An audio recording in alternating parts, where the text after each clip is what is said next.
Hi, I'm Megan Coyle. I'm an artist and illustrator who makes artwork entirely from magazine cutouts. And I wanted to share my top favorite materials when it comes to making collage art. So these are my top 5 materials that I use. So first off, I feel like if you're making artwork entirely for magazine cutouts, magazines, of course, are very important. I'll also go over the scissors that I use, as well as for gluing and adhering the pieces, and the support that I like to use. So let's take a look at these a little bit closer.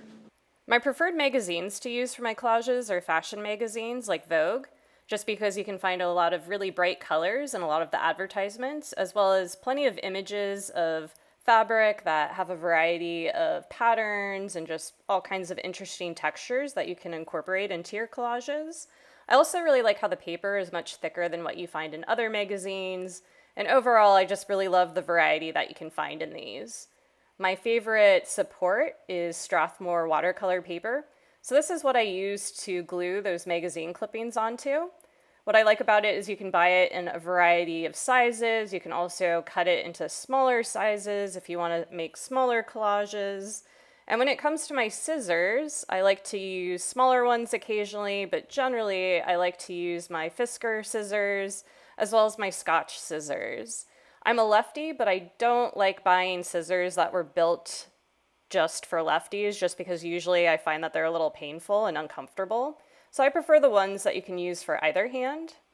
And then I like to use this Liquitex matte varnish to seal in all the magazine cutouts when I'm finished with a collage. This helps protect the artwork from UV rays, and it just helps seal in everything so it doesn't fall apart once you're done. When it comes to my work in progress, I like to use acid-free Elmer's all-purpose glue sticks. And what's great about these are they're more of a temporary type of glue, so you can easily peel off previous layers, move things around. They really give you quite a bit of flexibility.